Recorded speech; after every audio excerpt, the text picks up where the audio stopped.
Le Nouvel Esprit Public, Philippe Meyer, bonjour.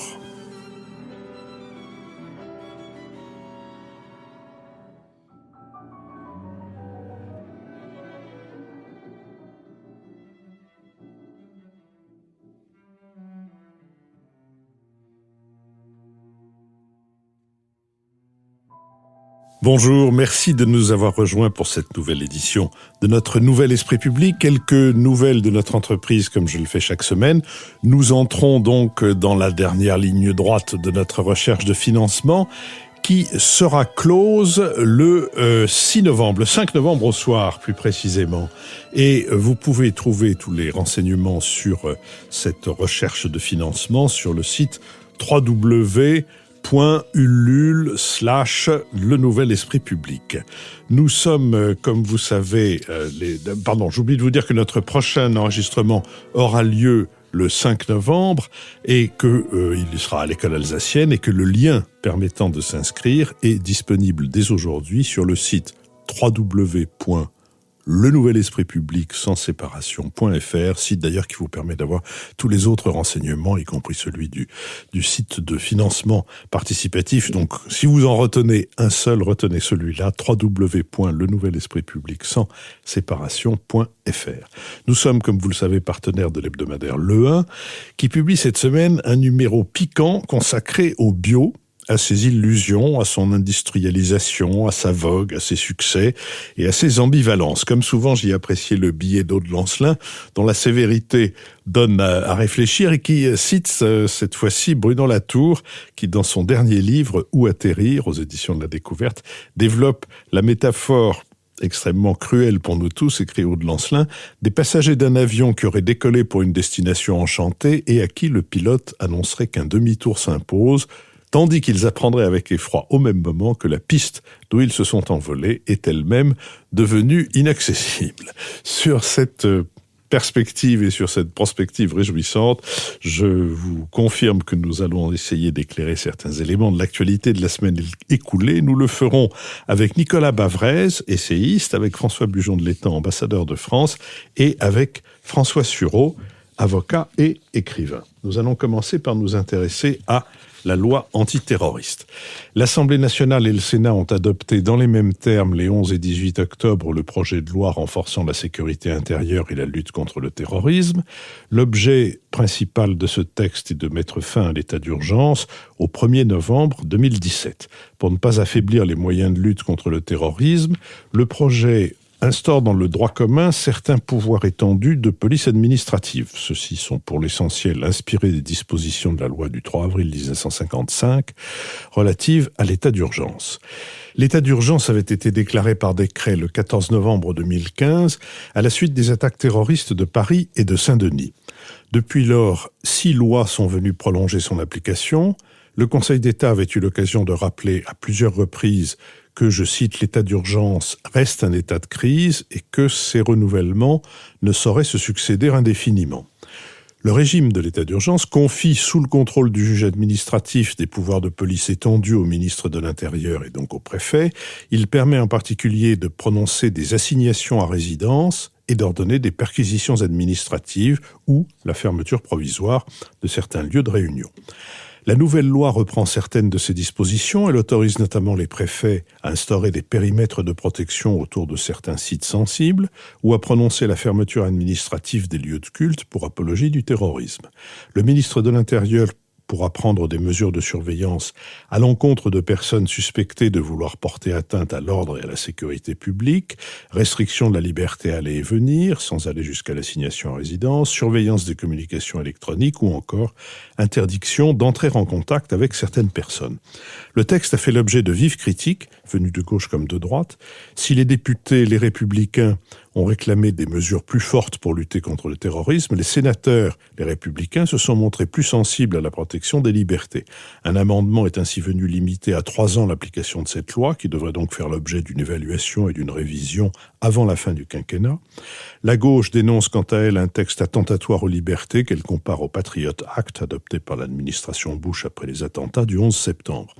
La juriste Mireille Delmas-Marty parle de quasi-fusion entre le droit d'exception et le droit commun. Sur cette question, François Sureau.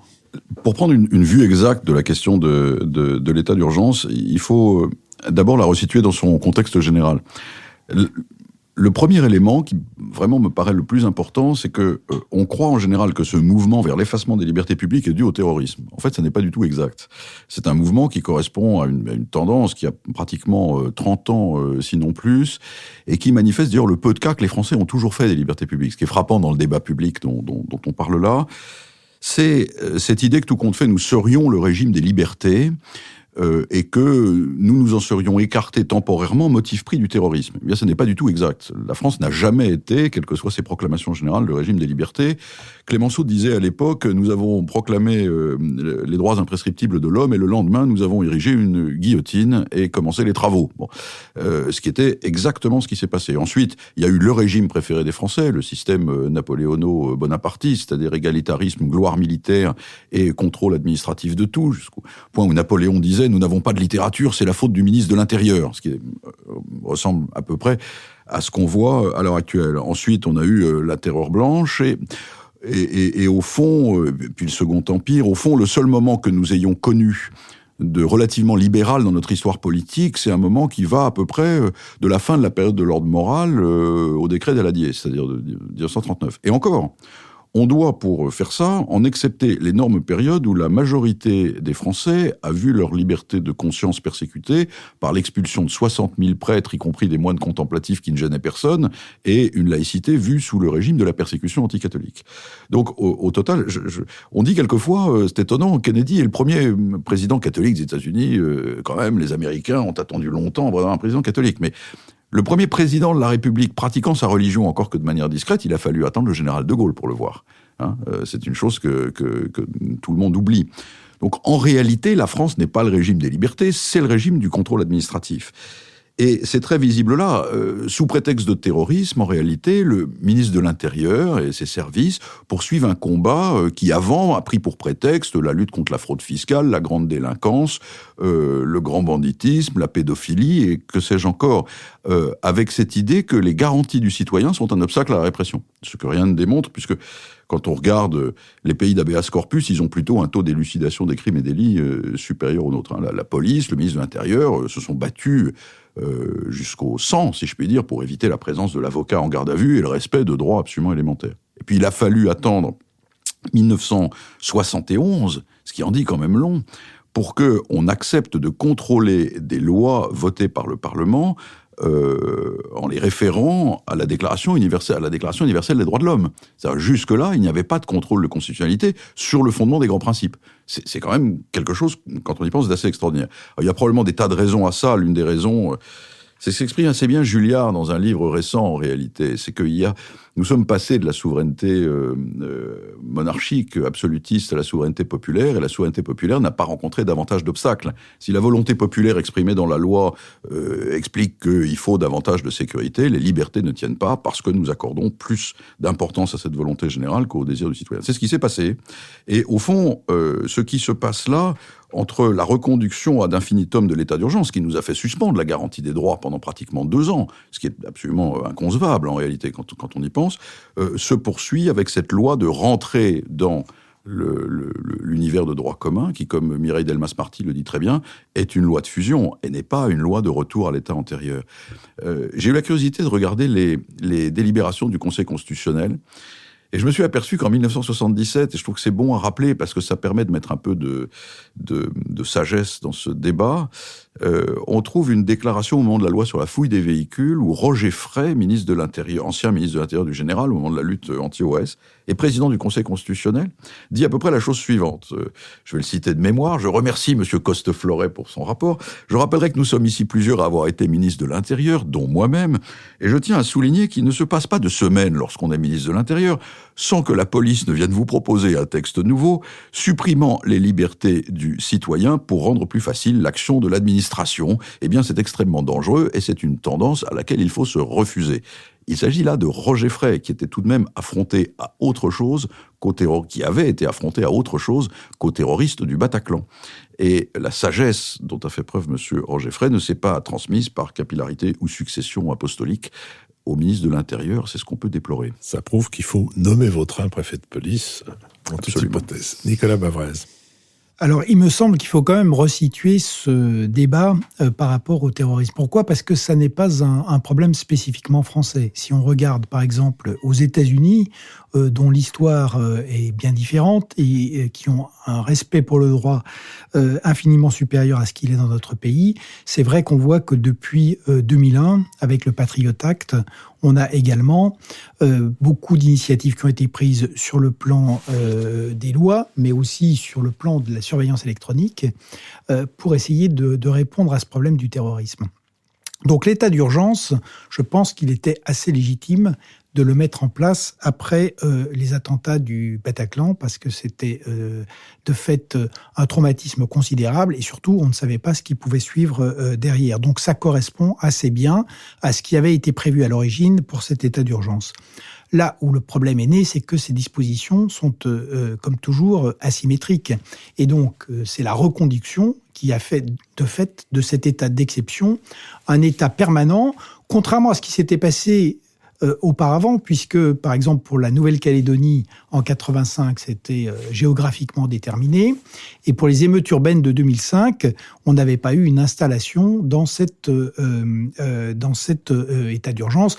En plus, il y a eu les circonstances, puisque le jour même où François Hollande a annoncé qu'on sortait de l'état d'urgence, c'est le jour où il y a eu l'attentat de Nice. Et évidemment, ça a entraîné la reconduction du dispositif. Là où je crois que cette reconduction, effectivement, est problématique, c'est qu'elle s'est révélée assez inefficace du point de vue de la lutte contre le terrorisme et effectivement dangereuse sur le plan des libertés publiques. On s'est aperçu notamment que ces dispositions ont été utilisées pour faire beaucoup d'autres choses que pour lutter contre le terrorisme. Donc la sortie est à la fois impérative sur le plan du droit et elle est très compliquée politiquement, puisqu'effectivement il suffit qu'il se passe quelque chose sur le plan qui est un acte terroriste pour que le gouvernement et le président se retrouvent accusés de laxisme. Ce qui me semble, on voit bien le problème, je trouve qu'il est intéressant de raisonner sur ce qui s'est passé à Marseille, puisque là, on a un attentat, et on voit très bien que le fait de faire rentrer l'état d'urgence dans le droit commun ne permet en rien d'anticiper mieux ou de répondre à ce qui s'est passé. L'attentat de Marseille, c'est un pur dysfonctionnement administratif. Et ce qui me semble, c'est que plutôt que à chaque fois de durcir l'arsenal pénal, on ne fait pas à l'inverse, parce que le durcissement de la loi pénale permet d'adresser des signaux à l'opinion, mais on ne fait pas le travail de fond qui devrait être fait pour lutter contre le terrorisme, sachant qu'il y a un vrai problème, puisque je rappelle que la France est le 3e pays le plus frappé en dehors des zones de guerre par le terrorisme depuis 2015. On a eu plus de pratiquement 350 morts et plus de 800 blessés. On a 2000 djihadistes en Irak et en Syrie, dont certains ceux qui ne sont pas morts vont essayer de revenir. Et on a 17 000 islamistes radicalisés sur le territoire français. Donc la menace, elle existe et elle n'est pas fictive. Mais je pense que la manière de la traiter, c'est beaucoup plus d'avoir une stratégie globale de sécurité qui ne peut pas être simplement militaire et policière, mais qui doit aussi passer par la diplomatie, l'éducation, la santé. Il faut, par exemple, le ministère de l'Intérieur, c'est incroyable, il n'y a aucun centre de commandement opérationnel qui permette de faire le suivi de ce qui se passe sur le territoire national. Il n'y a pas de coordination aujourd'hui de la lutte contre l'État islamique sur le territoire français. Et par ailleurs, il y a des budgets pour la police et la gendarmerie qui sont à 90% des budgets de fonctionnement, avec un déficit d'investissement stupéfiant. Donc il y a beaucoup de choses à faire et qui ne relèvent pas de la loi pénale, mais du changement de stratégie, de la coordination, de la sortie du fonctionnement en silo des différents services de police ou de renseignement pour permettre de répondre à cette menace qui est une vraie menace. François Bujon de l'Étang.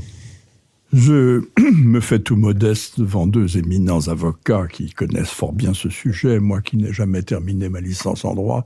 Mais je ferai donc des remarques de nature plus politique que juridique sur ce sujet. Non, je sais, il y a encore des cours du soir et il n'est pas trop tard.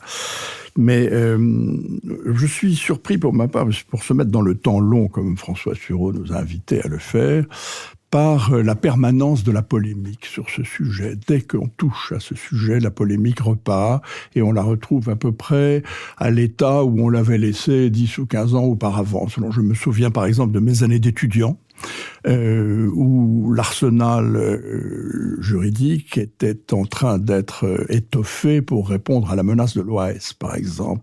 Et mes maîtres, qui me préparaient à l'époque au concours, étaient dans des états d'émotion violente chaque fois qu'une nouvelle mesure était prise. Et les arguments que j'entendais à l'époque des défenseurs des libertés publiques étaient tout à fait identiques à ceux que j'entends aujourd'hui quand on veut rendre permanent quelque chose qui était provisoire, au fond.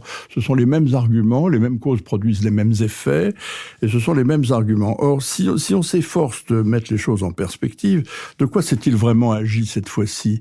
Il s'est agi de rendre permanent des mesures qui étaient provisoires. En réalité, on ne pouvait pas continuer à se donner le ridicule de prolonger l'état d'urgence tous les 6 mois. On en était à la 6e loi, vous l'avez rappelé, et la question était de savoir comment sortir de cette situation qui était effectivement un peu ridicule. Sortir de ce régime d'exception sans baisser la garde, c'était le mot d'ordre qui avait été donné, n'est pas si simple. Donc voilà, il faut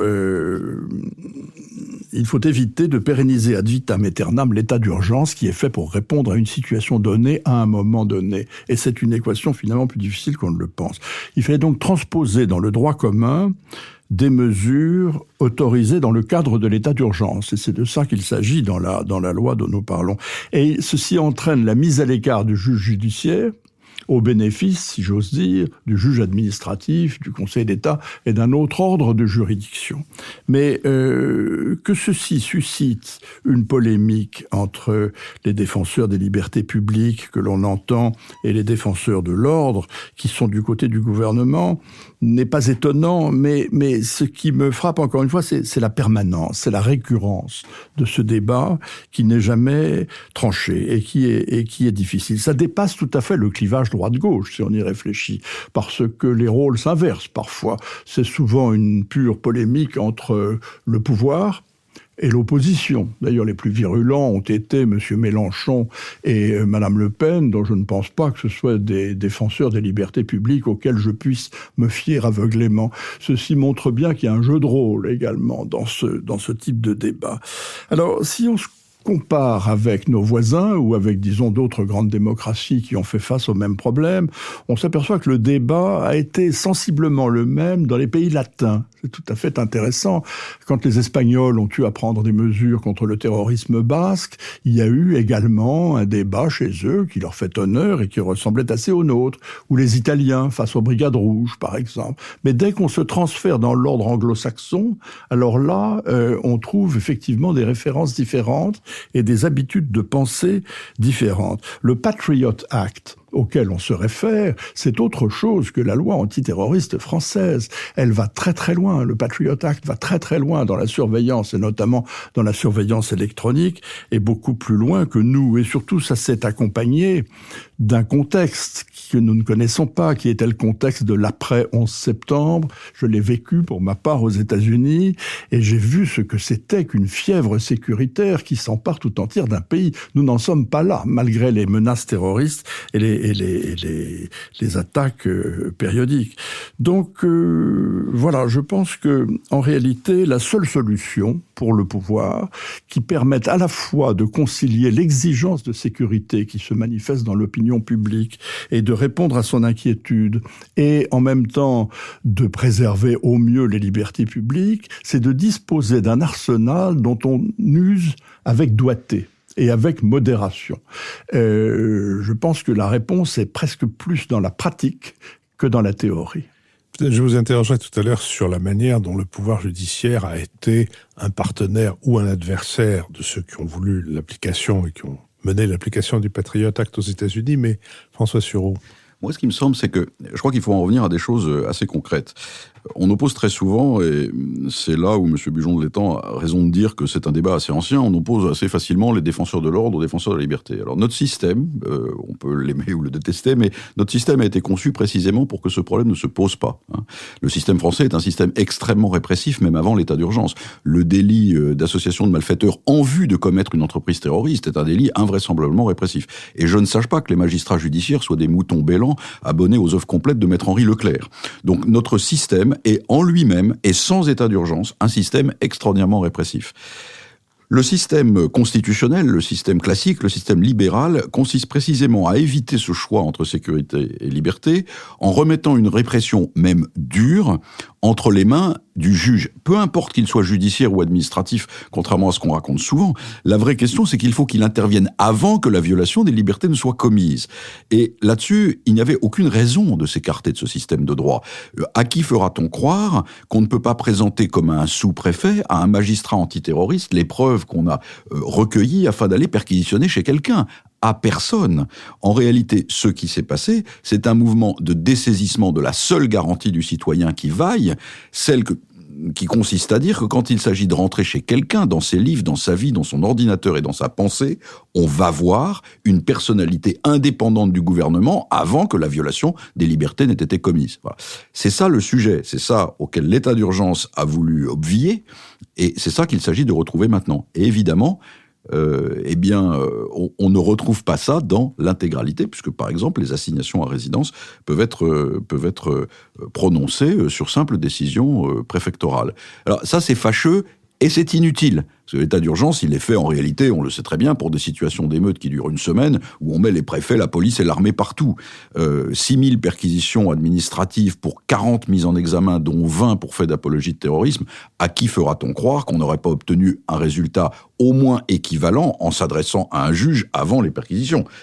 Parce que simplement, les juges sont formés pour ça. Un sous-préfet, c'est une machine à délivrer des permis de construire. Ça n'est pas quelqu'un qui a l'habitude même du mécanisme criminel fut-il terroriste. Donc tout ça n'a à proprement parler aucun sens. Et ce qui me frappe aussi, et c'est là où le débat me paraît beaucoup plus complexe qu'il semble, ce qui me frappe aussi, c'est que tout le monde oublie non seulement d'où l'on vient, c'est-à-dire qu'en réalité, la raison de ce que vous décrivez vient du fait que peut-être qu'au fond, nous sommes plus orientés vers la volonté générale que vers les droits du citoyen. Notre construction politique n'est pas fondée, comme dans les pays anglo-saxons, sur les droits du citoyen. Même dans les pays qui ont des législations sévères, comme les États-Unis ou l'Angleterre, on ne peut jamais se passer du mandat préalable d'un juge, qui le donne pratiquement toujours. Mais en tout cas, c'est la garantie des libertés du citoyen. Et ce qui me frappe, c'est que nous avons admis, à la faveur de l'état d'urgence et partiellement de ce qui vient de se passer, des brèches extrêmement importantes qui m'inquiètent. Alors, c'est quoi les brèches ? C'est par exemple, heureusement que ça a été annulé par le Conseil constitutionnel, mais c'est l'idée du délit purement cognitif. Vous allez surfer sur djihad.com, eh bien, en réalité, on peut vous fourrer au ballon et perquisitionner chez vous parce que vous avez surfé sur djihad.com. Alors nous, ça nous va très bien, on n'aime pas djihad.com. Mais une fois que vous avez accepté l'idée que l'administration puisse contrôler le fonctionnement de votre intellect, que se passera-t-il lorsque, dans 10 ou 20 ans, une majorité différente dira que vous ne pouvez pas aller surfer sur des sites qui disent que le capitaine Dreyfus était innocent? C'est très ennuyeux. Voilà. Et tout le monde a perdu ça de vue. Et là, je suis totalement d'accord avec Nicolas Bavray, tout le monde a perdu ça de vue pour nul résultat pratique. Parce que qu'est-ce qui se passe ? Par un effet d'ailleurs de politiquement correct, comme les lois en question ne ciblent jamais les terroristes islamistes, mais tout le monde. En réalité, on soumet la totalité des Français à des obligations nouvelles, alors d'ailleurs que pendant le même temps, on ne punit jamais les responsables. Enfin, dans quelle démocratie le ministre de l'Intérieur et les responsables de la police n'auraient pas au moins présenté symboliquement leur démission après l'affaire du Bataclan ? Dans quelle démocratie aurait-on pu, comme on l'a fait là, ne pas songer à s'interroger sur la raison de l'absence totale de ce que les militaires appellent un rétex après les opérations, l'absence de coordination des services de santé, le fait que les communications militaires et les communications policières ne fonctionnaient même pas ensemble au moment des attentats. Bon. Et pour faire oublier ça, en quelque sorte, on a préféré la politique de l'impression produite qui consiste à spéculer sur l'idée que le public pensera que sa sécurité est mieux assurée en s'adressant à un sous-préfet qu'à un juge antiterroriste. Franchement, c'est assez surréaliste. Nicolas Bavray ? Je crois qu'il n'y a il y a un domaine où on peut faire des lois, et ça a été rappelé, d'une certaine manière, mais en mal par le Patriot Act, il y a un domaine des libertés publiques qui est un champ nouveau qui s'ouvre et qui est Internet, le big data. Et c'est vrai que là-dessus, on a une vraie difficulté puisqu'il faut créer un cadre législatif pour ce qui se passe sur les réseaux sociaux, avec ce nouvel équilibre. Et là, c'est vrai que certains outils n'existent pas, puisque, bien sûr, les grands principes qui ont été fixés à la fin du 19e siècle ou au début du 20e siècle ne s'appliquent pas forcément facilement à Internet. Donc là, sur ce point-là, par exemple, sur la question de ce qu'on appelle le PNR, c'est-à-dire le registre des voyageurs en avion, et également sur la manière d'utiliser le big data, mais théoriquement, ça a été couvert par la loi sur le renseignement de 2015. Il y a un deuxième domaine d'action nouveau qui s'ouvre, clairement, qui est le niveau européen, puisque dans les attentats qu'on a pu voir, il y en a certains qui viennent du territoire français, mais il y en a d'autres aussi qui sont organisés par des commandos qui se déplacent en Europe. Et donc, de ce point de vue-là, il y a aussi, je pense, des vides qu'on peut essayer de combler. Mais comme on l'a dit, pour ce qui est de la transformation et de l'introduction du transfert de l'essentiel des dispositions de l'état d'urgence dans le droit commun pénal, il est clair que ça n'améliore pas la sécurité et qu'en revanche, ça porte atteinte aux libertés. Mais François Sureau, tout à l'heure, et les uns et les autres, vous avez rappelé là, l'état dans lequel étaient les forces de renseignement, d'intervention et de police au moment du premier grand attentat, c'est-à-dire celui de Charlie Hebdo. Cet état de non-coordination, pour rester dans la litote, enfin l'état de désordre en réalité et quelquefois de concurrence. État auquel Bernard Cazeneuve avait annoncé qu'il mettrait fin, en tout cas qu'il s'y emploierait ardemment, et je pense d'ailleurs qu'il l'a fait. La question est de savoir à quel résultat cette volonté aboutit, parce que l'histoire de Marseille, que l'un d'entre vous rappelait tout à l'heure, est-elle un dysfonctionnement, comme il en arrive immanquablement dans n'importe quelle circonstance, ou bien est-elle le symptôme du fait que peu de choses se sont passées dans le domaine du renseignement, qui certes est beaucoup moins visible que les perquisitions administratives et les choses du même genre, mais qui par exemple pourrait s'avérer particulièrement important en ce moment où, je crois que c'est Nicolas qui parlait du retour des gens de Daesh, il faut se souvenir du gang de Roubaix, qui était le retour des gens, eux, du Kosovo, de gens partis, eux aussi, avec des motivations qu'on aurait pu trouver extrêmement nobles, un médecin qui s'est avéré devenir un sadique épouvantable, et un militaire, un légionnaire, si je me souviens bien, qui avait commencé par vouloir servir et qui s'est trouvé à la fois devenu un assassin, un voleur, etc. etc. Il n'y a pas de raison de penser que les mêmes situations et d'une certaine manière les mêmes causes ne produisent pas les mêmes effets et qu'on voit arriver aussi ce type de situation qui ne peut être prévenu que par le renseignement et pas par les pouvoirs de nos sous-préfets. Il faut probablement, effectivement, réformer les structures, s'intéresser aux territoires sur lesquels l'islamisme prolifère. Là encore, d'ailleurs, on peut également s'intéresser aux prêches, mais ce qui est très frappant dans la loi de sortie du terrorisme, c'est qu'elle prévoit la fermeture des mosquées d'une manière qui relève uniquement de l'affichage, pour produire une impression. Parce que vous trouvez dans la loi de 1905 tous les moyens possibles pour prévenir des prêches incendiaires. Il n'est pas du tout besoin de faire voter des dispositions nouvelles. Nous avons eu en 15 ans 11 lois modifiant la répression pénale du terrorisme. Enfin, c'est absolument surréaliste. Ça donne l'impression d'un manque de sang-froid complet. Et au-delà de ça, il y a une question qui me paraît presque philosophique. C'est que je pense que dans tous les domaines, nos sociétés délivrées de toute transcendance paraissent incapables de penser le mal. Le mal, l'existence du mal, le fait que nous aurons toujours la bande à Bono ici, le gang de Roubaix là, les anarchistes, les islamistes. Le mal nous est devenu au sens propre impensable. La raison profonde de la déchéance de nationalité absurdement voulue par le président Hollande, c'était cette idée que des gens qui commettent à ce point le mal ne peuvent pas nous appartenir. Ils sont forcément non français. Ils doivent être rejetés en dehors de l'espace parce que nous ne pensons pas que le mal puisse être en nous, en quelque sorte. Et ça, c'est une tendance de la société contre laquelle j'ai l'impression qu'on ne fera rien. L'autre élément qui me paraît très frappant, c'est que pour défendre l'idée des libertés publiques, il faut avoir l'idée d'un projet des libertés publiques. Et je pense que là-dessus, Manon a raison. En réalité, les pays européens paraissent avoir réalisé leur agenda philosophique. Ils ont établi les droits de l'homme, la relative égalité des conditions, etc. Et ils n'ont plus véritablement de projet des libertés publiques. Face à ça, il y a quoi ? La liberté se réduit à quoi, puisqu'il n'y a plus de projet collectif des libertés publiques ? Eh bien, c'est la liberté de fumer, de boire un bock en terrasse et d'écouter ce qu'on veut. Cette liberté-là est compatible avec un accroissement du contrôle administratif. Et les deux raisons ensemble ne me rendent pas spécialement optimiste. François Bujon de l'Étang. Ce qui me frappe, c'est que le débat peut être philosophique, effectivement, il peut être pratique et juridique, comme nous l'avons amorcé tout à l'heure, mais je ne suis pas sûr qu'il pénètre très profondément les couches de l'opinion publique, au fond. Et je me demande s'il n'y a pas là un divorce entre nos élites qui débattent de la défense des libertés publiques et une population qui, dans ses profondeurs, est assez indifférente à ce débat et souhaite surtout qu'on la protège. C'est extraordinaire.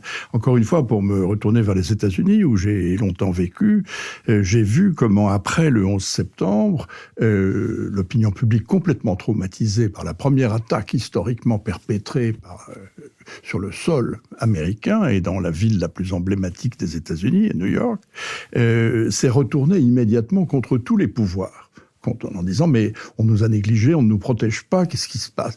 Et effectivement, les enquêtes qui ont été menées après le 11 septembre et qui ont été extraordinairement détaillées, enquêtes du Congrès, enquêtes du gouvernement, etc., ont fait ressortir qu'on disposait en réalité de toutes les informations qui aurait permis de prévenir l'attaque du 11 septembre, mais qu'on n'a pas su coordonner la réponse à ce que l'on avait et synthétiser les renseignements en question. Donc il y a plusieurs choses, si vous voulez. Il y a une opinion qui demande qu'on la protège. Il y a un gouvernement qui soit de droite ou de gauche, peu importe. D'ailleurs, nous le voyons dans cette affaire de l'état d'urgence en France, les deux successivement, qui pense qu'il est de son devoir d'augmenter l'arsenal répressif, mais surtout l'arsenal préventif, de façon à éviter autant que possible la récurrence de tels incidents. Et entre les deux, il n'y a pas énormément de communication, alors même qu'on dispose d'un arsenal, qu'on dispose d'énormément de renseignements, mais qu'on ne sait pas toujours relier les points pour montrer l'image parfaite. Nicolas Bavrez. La demande de sécurité, c'est pas une opinion, c'est quelque chose de fondamental. Normalement, c'est la première mission d'un État et c'est la condition de la liberté, Absolument. C'est la condition du développement économique, c'est la condition d'un minimum de cohésion sociale. Donc, c'est la première condition pour avoir une communauté des citoyens. Et d'ailleurs, c'est à ça que tu avais réfléchi en priorité les philosophes des Lumières. Donc, la sécurité, ça répond pas à une idéologie, c'est quelque chose de vital pour un État démocratique. La grande différence, c'est qu'aux États-Unis, bien sûr, il y a eu beaucoup d'erreurs qui ont été commises avant le 11 septembre 2001, et le Patriot Act était sûrement une réponse démesurée. Mais il y a eu une vraie remise en question, comme vous l'avez rappelé, un vrai travail d'analyse, d'expertise et des vrais changements sur le fonctionnement du renseignement et d'un certain nombre d'agences de sécurité.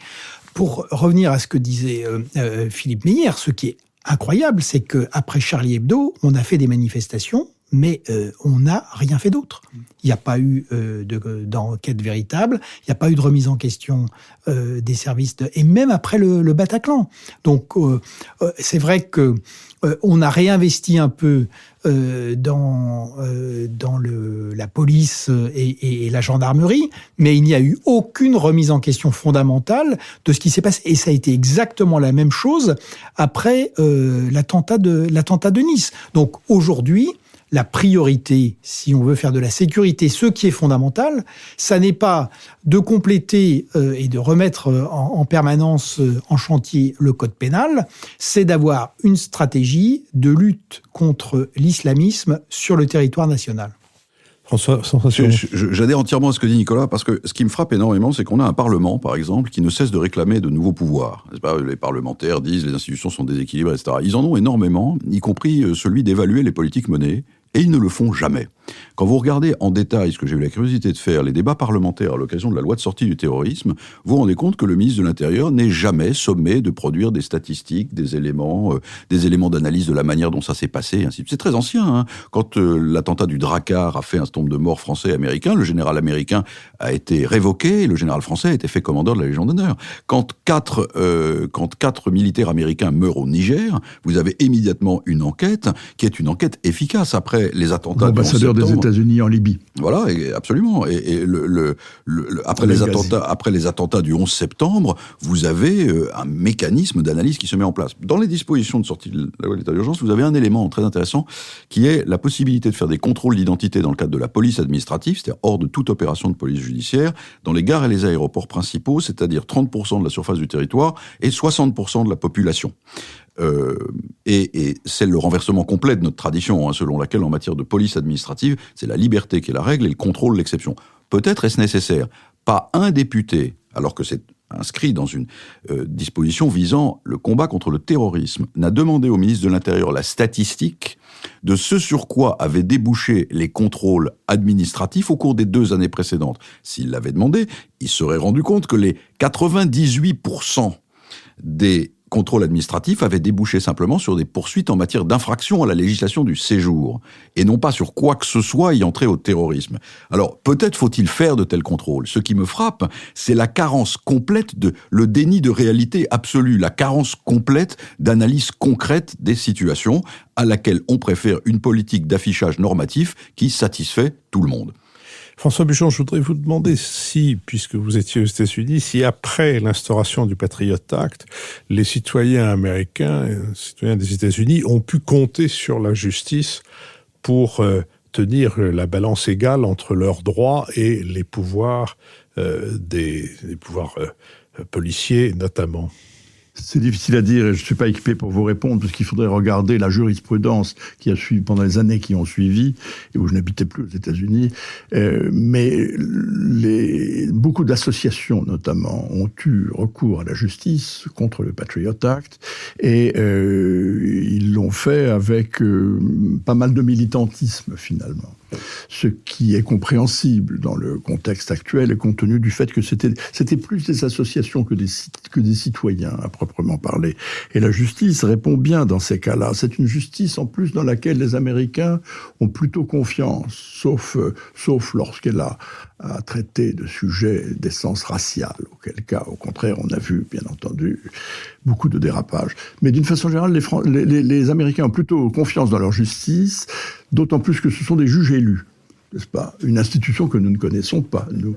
Et nous avons une compréhension ou une appréhension du problème judiciaire qui est très très différente de la leur. Il faut reconnaître que ces derniers temps, quand on a vu la justice s'opposer à certaines décisions du nouveau président des États-Unis, du encore nouveau président des États-Unis, pendant un an, on a eu, en effet, on s'est demandé, François Sureau parlait de l'évanescence du Parlement, on s'est demandé si pareille chose était transposable dans notre pays. Oui.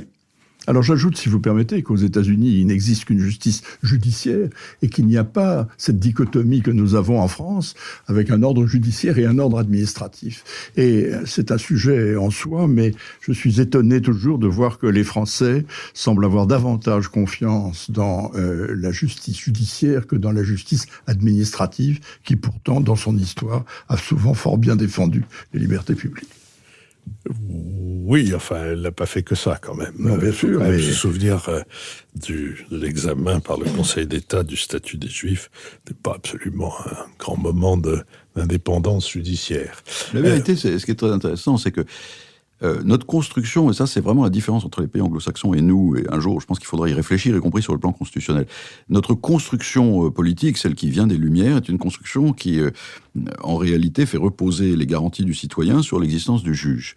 Or, nous avons eu pendant très longtemps un corps de juges, judiciaire ou administratif, d'ailleurs anonyme, périodiquement épuré par le gouvernement, fonctionnant à l'ancienneté, de telle sorte que Clémenceau pouvait dire « Il n'y a qu'un seul magistrat indépendant en France, c'est le premier président de la Cour de cassation, à condition qu'il soit déjà grand croix de la Légion d'honneur. » Le système anglo-saxon fonctionne de manière inverse, c'est-à-dire que la garantie du citoyen réside dans la sincérité du juge à titre personnel, du juge Brandéis, du juge Machin, qui est là en tant que personne, qui dit ce qui lui passe par la tête dans la rédaction de ses opinions et qui les signe. Je pense que dans le monde moderne, où l'anonymat est de plus en plus difficilement toléré, où l'engagement presque émotionnel, tripal des responsables est requis, je pense qu'un jour il faudra en venir, si nous voulons véritablement protéger les droits des citoyens, à nous orienter vers une conception du juge qui s'engage davantage et qui soit un juge plus personnel, comme l'est le juge anglo-saxon. Je vous remercie. Je vous propose que nous passions à notre deuxième sujet, qui est celui de la Chine, puisque le 19e congrès du Parti communiste chinois s'est tenu à Pékin du 18 au 25 octobre et qu'il a reconduit Xi Jinping au poste de secrétaire général pour un second mandat. Les 2200 délégués réunis place Tiananmen ont approuvé à l'unanimité le projet de révision des statuts du parti qui consacre la contribution de M. Xi à l'édification du socialisme chinois au même rang que Mao Zedong et Deng Xiaoping. Ainsi, ce congrès aura-t-il confirmé la dynamique de personnalisation du pouvoir engagée par le dirigeant chinois, qui a rompu avec les usages en ne nommant pas de successeur potentiel au sein du comité permanent du bureau politique du parti. Monsieur Xi pourrait viser un troisième mandat lors du 20e congrès en 2022, en dépit de la limitation constitutionnelle à 2 mandats. Lors de son discours d'ouverture, le secrétaire général réélu a fait le portrait d'une Chine, je cite, qui s'est mise debout et devenue riche et envisage les perspectives brillantes de la Renaissance. Fin de citation. Le pays est en effet devenu en une quinzaine d'années la deuxième économie mondiale derrière les États-Unis, en perte de vitesse.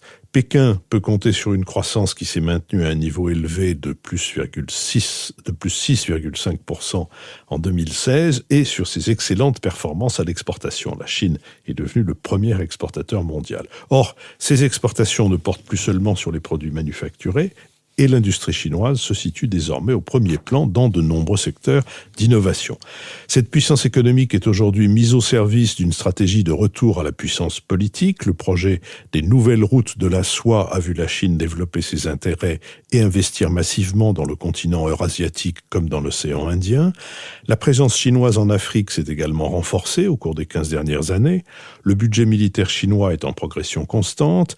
Pékin a inauguré sa première base militaire à l'étranger en août dernier, à Djibouti. Cette influence économique, stratégique, mais aussi idéologique permet à la Chine de peser de plus en plus lourd dans le concert des nations. Toutefois, cette ambition se réalise au prix d'un contrôle social resserré sur la population, réprimant toute forme de dissidence. Depuis l'arrivée au pouvoir de Xi Jinping, les radiations de la fonction publique ont concerné plus d'1 million de personnes et plusieurs lois controversées sur la sécurité nationale ont été adoptées. La mort en juillet dernier du prix Nobel de la paix 2010, Liu Xiaobo, qui fut emprisonné par le régime de 2008 jusqu'à quelques semaines avant son décès, a de nouveau attiré l'attention sur la situation des droits fondamentaux en Chine. M. Xi Jinping devra enfin affronter au cours de la mandature qui s'ouvre le 30e anniversaire du massacre de la place Tiananmen au printemps 2019. Sur cette question, Nicolas Bavresse. Alors après le choc populiste de 2016, c'est vrai que on a consacré beaucoup d'attention légitimement au cycle électoral en Europe. Mais ce qui se passe en Chine avec le 19e congrès est peut-être l'événement le plus important de l'année et celui qui aura les conséquences les plus durables. Donc, de fait, il y a une triple rupture du côté de Xi Jinping. Premièrement, dans les 7 membres du comité permanent du Politburo, il est vraiment sans égal et sans équivalent. Les personnalités qui sont à ses côtés sont des personnalités qui n'arrivent absolument pas à son niveau. Ensuite, comme il a été rappelé, il n'a pas désigné de successeur, ce qui est une première puisqu'il est censé rendre le pouvoir en 2022. Et enfin, la pensée Xi Jinping, cette pensée qui théorise le passage de l'ère de la construction de la nation à la richesse et puis à la puissance, va être inscrite dans la charte du Parti communiste. Donc ça veut dire que la révolution qu'il a entreprise est parvenue à son terme. C'est une révolution qui enterre l'héritage de Deng Xiaoping. Il y avait deux aspects fondamentaux.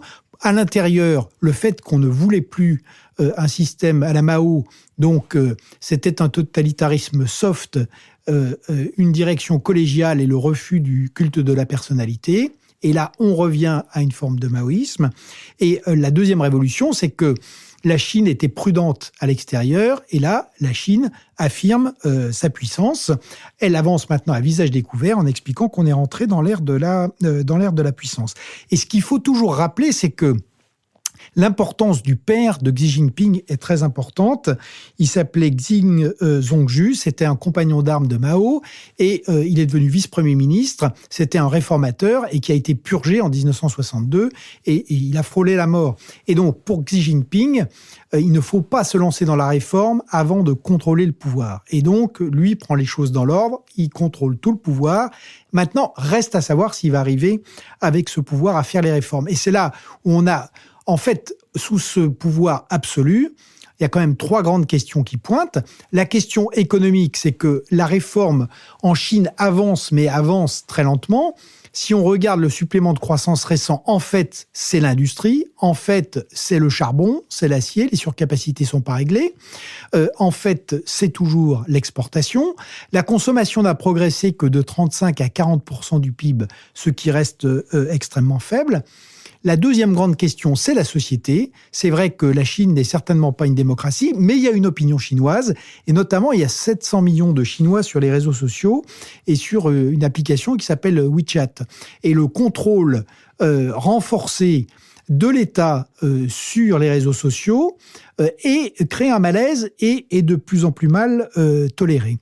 Et troisième limite, c'est que l'affirmation spectaculaire de la Chine, la poldérisation, la militarisation, la Chine investit 4% de son PIB dans son armée, elle poldérise, elle militarise les îlots, elle est en train, en fait, de s'approprier la mer de Chine du Sud, elle soutient implicitement la Corée du Nord pour déstabiliser les États-Unis et leurs alliances.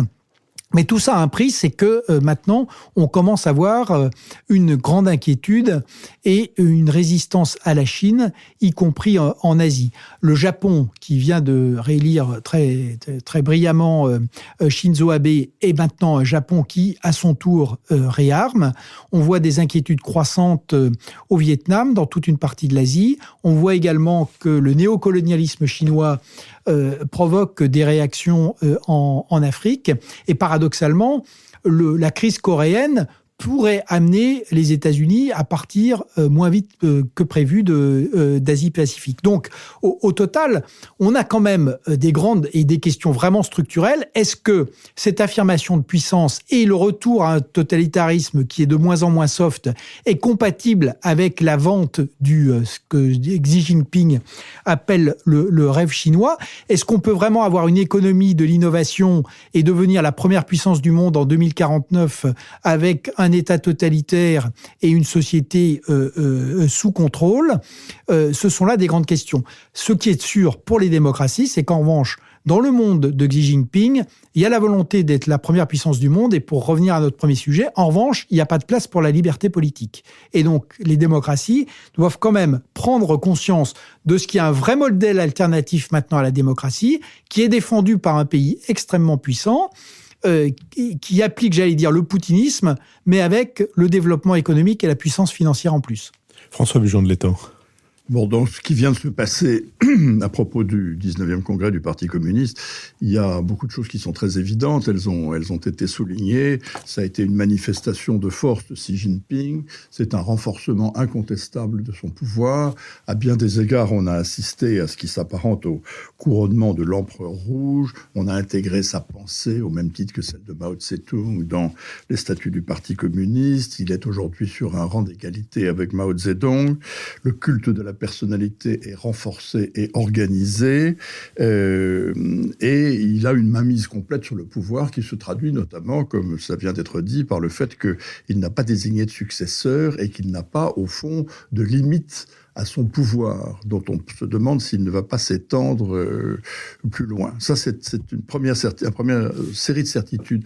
La seconde, c'est qu'effectivement, on est arrivé dans l'ère de la puissance et que la Chine cherche à s'affirmer sur la scène internationale. Elle le fait de deux façons. Elle le fait de façon ancienne et armée, si j'ose dire, en mer de Chine, en suscitant énormément d'inquiétudes chez tous ses voisins.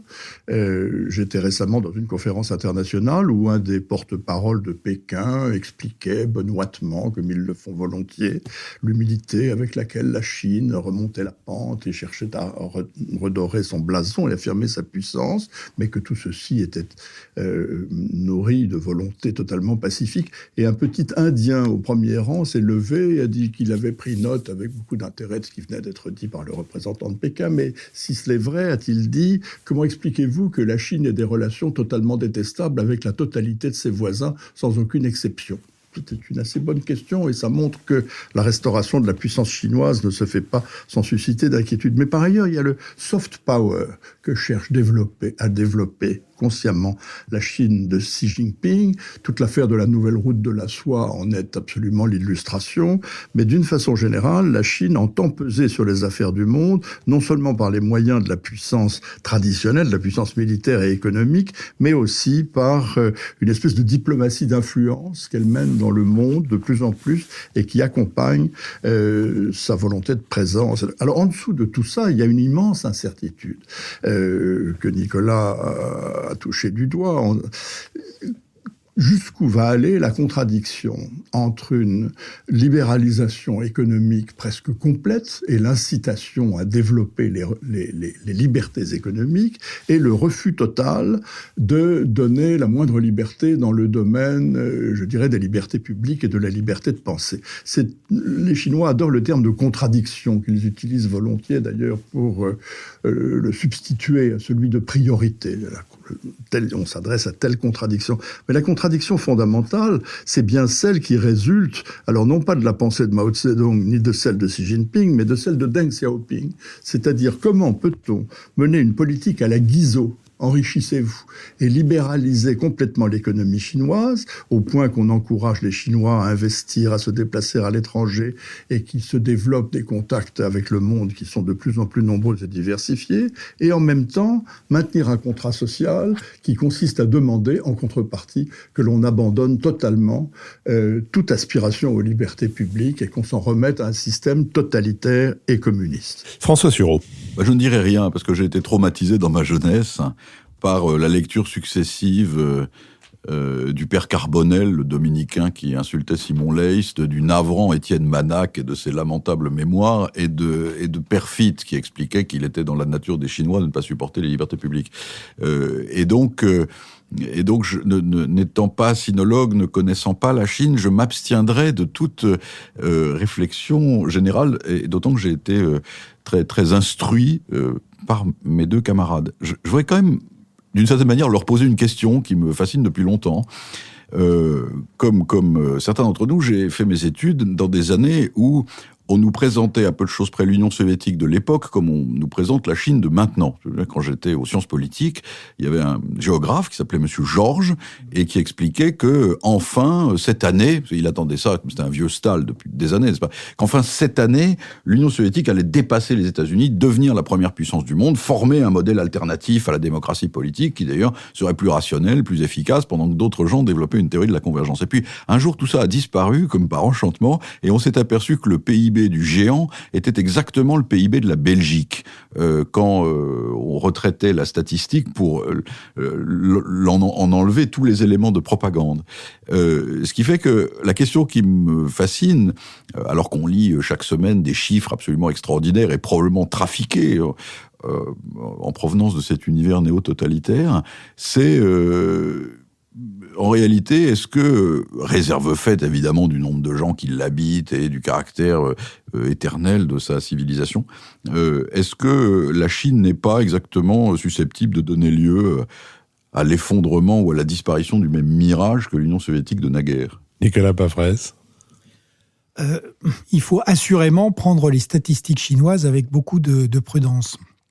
Mais l'émergence de la Chine, ça n'est pas du tout ce qui s'est passé en Union soviétique, parce que l'Union soviétique était un système clos. La Chine n'est pas une économie ouverte, notamment sur le compte de capital, mais elle l'est sur le plan du commerce. Et ensuite, on a l'éternel problème, les statistiques chinoises, les parités de pouvoir d'achat. Mais il est vrai que la Chine est passée de 3% du PIB mondial en 1975 de l'ordre de 12% aujourd'hui, 20% si on prend la parité de pouvoir d'achat, mais ça c'est à mon avis assez dangereux. En revanche, ceci s'est fait avec plusieurs talons d'Achille extrêmement importants. Le premier, c'est la dette. Si on prend la dette totale, elle a augmenté de 150 à 260% du PIB en 10 ans. Donc, on a des bulles spéculatives partout sur l'immobilier. Il y a une finance de l'ombre qui représente à peu près 80% du PIB. Il y a des surcapacités industrielles, des surinvestissements dans les infrastructures considérables. Ça, c'est le premier, le premier talon d'Achille. Le second, c'est la pression que la Chine a mise sur l'ensemble du système mondial à travers justement ses exportations et les réticences que ça suscite aujourd'hui, y compris en Europe, où on commence enfin à se dire que tous les investissements chinois ne sont pas forcément bons à prendre. Et puis le troisième problème, c'est ce qu'on disait, comment est-ce qu'on peut être dans une économie d'innovation, de haute valeur ajoutée, dans un système totalitaire qui refait du marxisme une doctrine, non seulement une doctrine d'État, que chacun est censé cultiver. Ça, c'est une énorme question. Donc, contrairement à l'Union soviétique, ça n'est pas un développement virtuel, mais en revanche, c'est un développement qui comporte ses fragilités.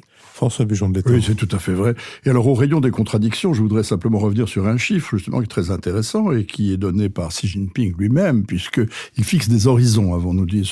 L'horizon qu'il se fixe, c'est le centenaire, effectivement, de la proclamation de la République populaire de Chine, le 1er octobre 1949. Et peut-être, au fond, envisage-t-il d'être encore là, d'ailleurs, quand on le célébrera. Mais il fixe un horizon. Il dit que le PIB par habitant, qui est aujourd'hui en Chine de $7 000 par habitant, doit passer en 2049, quand on célébrera le centenaire, à $30 000. Donc vous voyez bien, par habitant, donc vous voyez bien qu'il y a une marge de progression absolument considérable et que Pierre Georges, s'il était encore vivant, pourrait prophétiser effectivement que la Chine devienne immense. Mais les contradictions sont là justement, parce qu'en même temps, cette population dont le niveau de vie s'accroît, dont le contact avec le reste, dont les contacts avec les restes du monde s'accroissent aussi, a des aspirations nouvelles auxquelles le système n'est pas prêt à répondre. Et la demande de protection sociale, par exemple, est une des choses qui vont peser de plus en plus sur le pouvoir. Il va falloir répondre à cette demande avec une économie qui n'est pas prête encore à se lancer dans ce type de réforme très profonde. Je vous remercie. L'heure a sonné de notre dernière séquence, la séquence des brèves. Je voudrais l'ouvrir en recommandant les représentations à la Comédie Française des Fourberies de Scapin. Les Fourberies de Scapin sont une pièce énormément jouée. C'est pas la pièce la plus chargée d'un message de Molière, mais c'est une pièce d'acteur, c'est une pièce de comédien et tout particulièrement pour Scapin. C'est donc une pièce très difficile à jouer parce qu'il faut faire oublier les Scapins qui vous ont précédé. Et Dieu sait si à la Comédie Française, il y en a eu au moins 2 qui ont été Robert Hirsch en son temps, enfin pour les plus anciens, qui était une espèce de Scapin bondissant, et puis Philippe Torreton qui était plutôt lui côté chat de gouttière, chat sauvage, chat écorché. Et là, c'est Benjamin Lavergne. Et Benjamin Lavergne a trouvé quelque chose qui, pour moi, est un mélange du comédien italien Totò, glorieux notamment à travers le pigeon, du brave soldat Schweik, c'est-à-dire d'un quelqu'un qui sait parfaitement ce qu'il fait, mais qui fait l'imbécile avec énormément de succès, et aussi du Grand Duduche. Ajoutez à ça un peu de Charlie Chaplin, et ça donne un Scapin que j'ai trouvé particulièrement remarquable. Petite remarque latérale, il montre son derrière. La Comédie Française devient une sorte de pépinière de derrière qu'on peut aller voir, de derrière masculin, je pense, quelques derrière féminins, mais enfin pas autant que on pourrait imaginer l'application de la parité. Alors moi personnellement ça m'est égal, pour peu que ça ait un sens, mais il y a quand même un moment où cette chaîne finit par conduire à se poser des questions. Est-ce que bientôt, ça va faire partie du règlement de la Comédie Française que tous les comédiens devront, et peut-être aussi un jour l'administrateur, et au guichet, quand on ira acheter son billet, il y aura un vendeur ou une vendeuse de billets sur 2 qui sera François Sûr, vous avez des lumières sur cette... J'ai des lumières parce que j'ai assisté à une scène magnifique. Moi, je suis un grand aficionado de la Comédie Française. Il y a quelques années, je suis allé assister à une représentation du Tartuffe. Oui. Dans cette représentation, le Tartuffe se mettait totalement à poil et évidemment envisageait de procéder sur la dame. Et il y avait, parce que c'était un après-midi, il y avait les enfants des écoles. Les enfants des écoles, certains venaient des banlieues que réprouve notre ministre de l'Intérieur, ce qui fait que la moitié des enfants des écoles étaient voilés. En tout cas leurs accompagnatrices, certaines d'entre elles, et au théâtre. Et ce qui était absolument magnifique, c'est qu'au moment de la nudité de Tartuffe, chacune d'entre elles a pris son programme et a caché son regard derrière le programme, manifestant ainsi l'actualité de Molière. Et j'ai trouvé cette scène absolument fantastique. Oui, ça n'était pas le sein qu'on ne voulait pas voir, mais Nicolas Bavrez. Alors nous sommes encore au mois d'octobre, c'est le centenaire de la révolution bolchevique, et je voudrais rappeler La roue rouge de Solzhenitsyn. C'est un livre prodigieux, et c'est un livre qui montre que la vérité littéraire peut être supérieure à la vérité scientifique, puisque selon moi, je ne pense pas qu'il y ait un livre d'histoire qui arrive à ce degré de pénétration et de compréhension de ce qu'a pu être la révolution de 1917. Solzhenitsyn avait inventé l'expression « investigation littéraire ». Et je crois que ça disait en effet tout, y compris ce détour par le roman, par la fiction, etc. François Suron. Au début de La roue rouge, il y a ce passage absolument extraordinaire qui est Tannenberg, Rennenkampf errant dans les forêts. Enfin, cette scène est absolument fantastique. Moi, je voudrais recommander à tout le monde d'aller à la Maison Rouge, qui est le musée personnel, si je puis dire, d'Antoine de Galbert, qui est 10 boulevard de la Bastille, avant qu'il ne ferme, puisque Antoine de Galbert, qui a été un mécène remarquable, va fermer la Maison Rouge et faire don d'une très grande partie de ses collections à un musée situé à Lyon. Et c'est une chose suffisamment rare pour être relevée, s'agissant d'un mécène privé qui n'a jamais rien demandé à personne. Et à la Maison Rouge, en ce moment, il y a une exposition de la collection de photographies, notamment de Marine Karmitz, le producteur de cinéma, s'appelle « Étrangers résidents ». Et c'est une collection absolument extraordinaire qui est une véritable traversée du siècle. Les photos de Heinz sur les classes populaires et les Noirs en Amérique dans les années 20 ou 30, les photos de kibbutz en Hongrie en 1937, les photos de l'époque des années 60, des photographes absolument extraordinaires. C'est un magnifique voyage dans le XXe siècle. François Bujon de l'Étang. Une petite excursion dans le domaine de la musique. Je voudrais saluer ce que j'espère être la renaissance du concours Marguerite Long, Jacques Thibault, Régine Crespin, qui a connu des années difficiles et qui n'a pas pu être organisé plusieurs années de suite, mais qui a organisé cette semaine un gala auquel ont joué plusieurs anciens lauréats, dans lequel il a été annoncé que le concours de violon Jacques Thibault sera organisé de nouveau en 2018, avec un jury très prestigieux que présidera Renaud Capuçon. Et j'espère, et de tout cœur, que c'est la renaissance d'un des grands concours musicaux français qui tient une place éminente sur la scène internationale et qui a produit d'éminents musiciens autour de toutes ces dernières décennies. Nous en acceptons très volontiers l'augure. Nous remercions les auditeurs de nous avoir suivis. Nous leur rappelons que c'est dimanche prochain que l'émission aura lieu en public à l'école alsacienne à 10h45, qu'il est nécessaire de s'inscrire et qu'on peut le faire sur un site dont vous trouverez le lien sur lenouvelespritpublic.fr. Ce sera plus simple, je crois, de passer par ce truchement plutôt que de prendre sous ma dictée les coordonnées du site sur lequel il faut s'inscrire. Je vous rappelle que bien sûr, vous pouvez continuer à participer à notre financement. Et enfin, que le Nouvel Esprit Public est préparé avec les élèves de la classe préparatoire à Sciences Po de l'école alsacienne, qu'il est produit et distribué par Nouvelles Écoutes, à la production Julien Neuville, et à l'enregistrement au mixage Maxime Olivier. J'espère vous retrouver la semaine prochaine à l'école alsacienne pour ceux d'entre vous qui en auront la possibilité, et au bout de ce podcast pour tous les autres.